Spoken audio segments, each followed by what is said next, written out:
नमस्कार मित्रों, मेरा नाम अंश शास्त्री है और इस वीडियो के माध्यम से आज मैं तुलसी पूजा से जुड़े हुए आपके सभी प्रश्नों के जवाब इस वीडियो के माध्यम से मैं आप तक दूंगा। वो सबसे पहला कि तुलसी पूजा कब होता है, किस दिन करना चाहिए और कौन से महीने में होता है, या जिनको नहीं पता है कि किस मास में तुलसी का पूजा का महत्व सबसे ज़्यादा रखा गया है, तो ये सबसे पहला महत्वपूर्ण बात। और दूसरा, तुलसी पूजा का क्या नियम है, क्या विधान है, उसमें क्या क्या सामग्री लगता है। और तीसरा, जो सबसे महत्वपूर्ण बातें हैं कि लोगों के मन में अक्सर एक ख्याल आता है कि तुलसी पूजा करने से क्या हमें लाभ मिलता है। तो आइए इन्हीं कुछ प्रश्नों के बारे में आपको हम जानकारी देते हैं। तो सबसे पहले हम यह जानेंगे कि तुलसी पूजा किस महीने में होता है, किस माह में होता है। तो ऐसा मान्यता है कि किसी भी पूर्णिमा के दिन अगर तुलसी का पूजा किया जाए तो उससे लाभ ही मिलता है। और अक्सर बहुत से लोग ऐसे हैं जो कि हमेशा पूजा करते हैं तुलसी का पूजा, जो तुलसी का पौधा अपने घर में लगाए रहते हैं या अगल बगल कहीं उगा रहता है अपने से, तो वहाँ पे 12 मास पूजा करते हैं। परंतु जो है कि सबसे महत्वपूर्ण जो माह होता है वो शरद पूर्णिमा अश्विनी मास का माना जाता है। और इस दिन अगर पूजा किया जाए तुलसी का तो सबसे ज्यादा लाभ मिलता है और हर प्रकार का सुख समृद्धि घर में बना रहता है, घर में सदैव शांति बनी रहती है। दूसरा विषय यह है कि हमें तुलसी पूजा का क्या, इसका नियम क्या है, क्या विधान है। बहुत से पूजा में अक्सर लोग गलती कर देते हैं जो कि पता नहीं रहता है और उसका दुष्परिणाम सामने आता है या तो हमें लाभ नहीं मिलता है।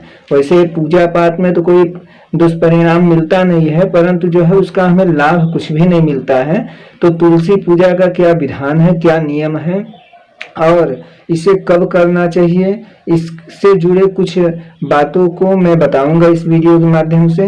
तो आइए जो सबसे पहला बात यह है कि इसका विधान की तरफ चले। अश्विनी मास के शरद पूर्णिमा के दिन जल्दी उठकर प्रातः और नित्य क्रिया करके, स्नान करके, शुद्ध वस्त्र धारण करके तुलसी पूजा शुरू करने से पहले हमें पूजा की जो सामग्री है, जल से भरा हुआ कलश लेंगे। उसमें कलश जो रहेगा उसमें जल भरा रहेगा, अगरबत्ती रहेगा, धूप बत्ती और घी का दीपक एक रहेगा, सिंदूर रहेगा, पुष्प रहेगा, नैवेद्य आदि वस्तुएं जो भी आपके पास उपस्थित हैं यथाशक्ति के द्वारा, जिन्हें मुख्य सामग्री हैं जो कि हमें तुलसी के पौधा के पास पूजा स्थल पे ले जाके, जहाँ तुलसी का पौधा है वहाँ ये सारी सामग्री इकट्ठा करके रख देनी चाहिए। तुलसी माता का ध्यान करते हुए अब जो दूसरी मुख्य बातें हैं वह यह है कि तुलसी माता का ध्यान करना चाहिए इसके बाद, और उन्हें जल अर्पित करना चाहिए। और इसका भी एक बहुत महत्वपूर्ण विधान है कि तुलसी में जल कैसे अर्पित करना चाहिए।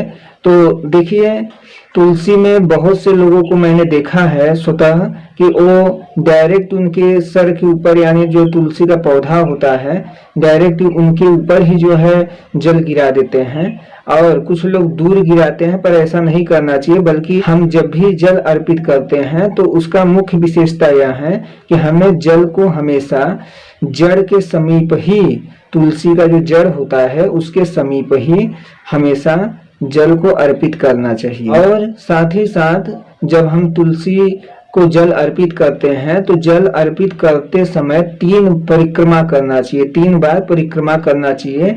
हर बार परिक्रमा करते समय एक बार जरूर तुलसी के पौधे के जड़ में जल को गिरा देना चाहिए। और जब 3 परिक्रमा पूरा हो जाए तो अंत में थोड़ा सा जल तुलसी के पत्ते के ऊपर भी गिरा देना चाहिए। गाय का अगर कच्चा दूध अगर तुलसी के पौधा में शरद पूर्णिमा के दिन पूजा करते वक्त अगर आप अर्पित करते हैं तो कभी भी आपके घर में धन की कमी नहीं रहेगी। हमें कच्चा दूध तुलसी के पौधे में अर्पित जरूर करना चाहिए। शरद पूर्णिमा के दिन जब हम पूजा करते हैं तो हमें अर्पित जरूर करना चाहिए। अब इसके बाद जब इतनी क्रिया हो जाए तो धूप, अगरबत्ती और दीपक जलाकर वहां पे रख देना चाहिए और नैवेद्य तुलसी माता को अर्पित करना चाहिए। आरती भी हमें करना चाहिए। कि तुलसी पूजा करने से क्या लाभ मिलता है, तो देखिए मित्रों, ऐसे तो किसी का भी पूजा करेंगे कुछ न कुछ तो लाभ मिलेगा, परंतु जो है कि अगर किसी भी देवता या देवी का अगर यथावत अगर विधि द्वारा अगर पूजा किया जाए तो उसका अत्यधिक लाभ मिलता है। तो अब तुलसी के पौधा का पूजा करने से क्या लाभ मिलता है, तो आइए इस विषय में आपको हम बताते हैं। ऐसा माना जाता है कि अगर आपके घरों में हमेशा झगड़ा हो रहा है या हमेशा क्लेश मचा हुआ है, कार्य में मन नहीं लग रहा है, धन की कमी बनी हुई है, तो अगर आप तुलसी का पूजा शरद पूर्णिमा के दिन अगर करते हैं तो आपकी ये सारी परेशानियां दूर हो जाती हैं। और ऐसे तो तुलसी का पूजा करने से कई प्रकार का व्यक्ति को लाभ मिलता है। जैसे कितने लोगों के पास तो ऐसा रहता है कि धन आता रहता है पर कहीं न कहीं खर्च भी हो जाता है। तो ऐसे जगह अगर तुलसी का पूजा होता है शरद पूर्णिमा के दिन, तो उस वहां पे उन घरों में लक्ष्मी आके वापस नहीं जाती, बल्कि लक्ष्मी स्थिरता से बनी रहती हैं। अगर कहीं खर्चा भी होती हैं तो कहीं न कहीं सही जगह पे ही हो जाती हैं, उससे कहीं न कहीं आपको लाभ ही मिलता है। और ज्योतिष शास्त्र के अनुसार अगर माने तो मित्रों, सबसे बड़ा तो महत्वपूर्ण बात यह है कि जहाँ तुलसी का पौधा जिस घर में होता है वहाँ भगवान विष्णु का स्वयं वास होता है।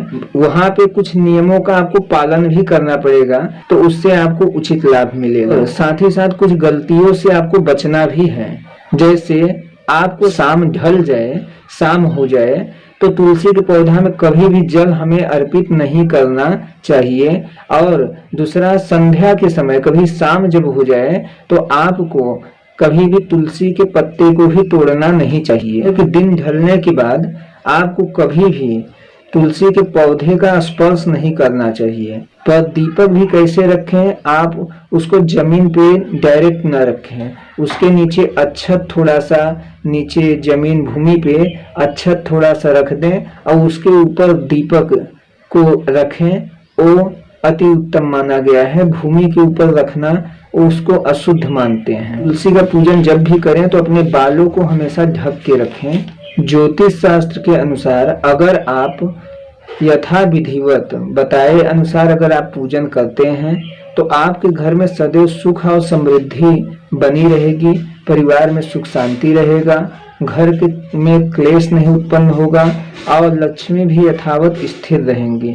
तो अगर आपको यह वीडियो पसंद आया मित्रों तो प्लीज आप वीडियो को लाइक करिएगा और अगर नए हैं तो हमारे चैनल को सब्सक्राइब करिएगा।